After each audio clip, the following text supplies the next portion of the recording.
Sweet. Um, okay. Hi, I am Paul, and this is my submission for the Palo Alto Network's take home case study. Um, I chose the Scalable Bridge Career Navigator as my scenario because us as college students, we all feel the problem um, of finding, a job description and not know which of your skills align upon, you know, further research, which ones are missing, and where to even start closing those kinds of gaps. Um, so, in a sense, job boards tell you what companies want, but not really how to get there. And in our day and age with AI, right, I think we could use it to our advantage. So my goal was to build, that's kind of outlining the problem and stuff, but my goal was to build a tool that takes your actual resume um, and compares it against the target role, right?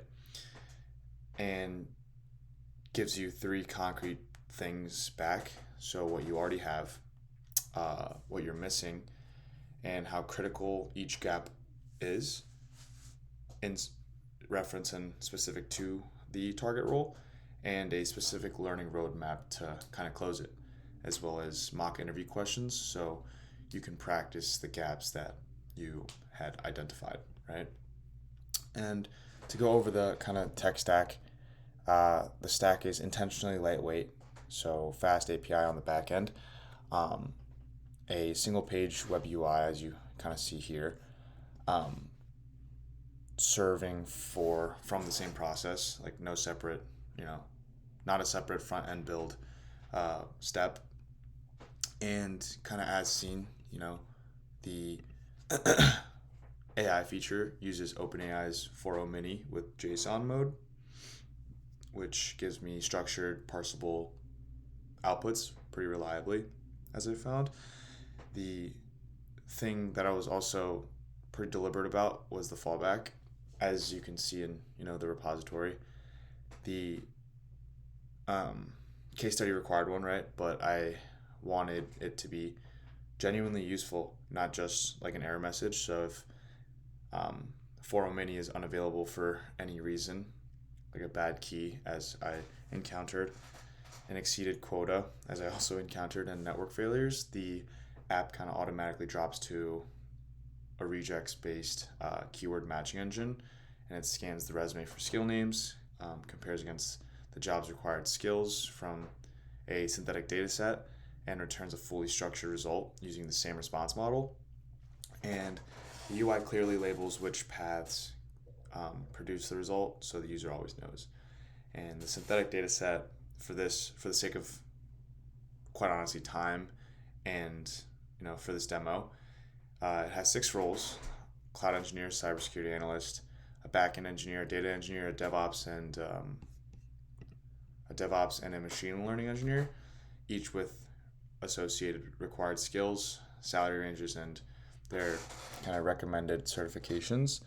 Um, so, yeah, kind of to show you the app and running, let's kind of choose cybersecurity analyst here. I'll type in, I guess, Python, maybe like REST APIs per the example. So ideally, this is kind of, as you'll see, in demo mode. So not actually using 4.0 Mini, but in an ideal scenario, all these would be connected. But for the sake of time and not being able to figure out the kind of, well, quite honestly, quota exceeding and a bad key, I wasn't able to fully integrate AI, but this is where the placeholder would be, if that kind of makes sense. And hopefully, I'll be able to explain it kind of more. But yeah, so if we click analyze, let's add a little bit more, like AWS maybe. So yeah, in about a second we get back the skills found, the skills that you have, um, skills to develop with kind of priority tiers, high gaps in red, medium in amber, low in gray, a progress bar showing the overall match percentage, and a learning roadmap with specific resources and time estimates for each gap. And then, you know, these kind of lead you to certifications and, you know, resources, right? Um, yeah, I mean, Palo Alto Networks conveniently is a step. And then, yeah, it recommends you 5 mock interview questions to target it at what like the candidate, it assumes the candidate kind of doesn't know. And again, to explain the demo mode, right? The badge kind of, I built this because, again, my OpenAI account hit a quota limit during development and would cost more money. So rather than just showing a broken fallback for the demo, I implemented kind of like a developer mode, if you will. Hopefully that's allowed. And the skill detection still runs against the real resume. It's just the AI formatting that's simulated. But the fallback, to explain it, is, and again, this can be all run locally, assuming you can see the repository, which it's public. If I set the demo mode to false and clear the API, and then still run the same analysis, the app still returns a complete valid result, just labeled as a rule-based fallback instead. So same structure, same roadmap links, no broken state.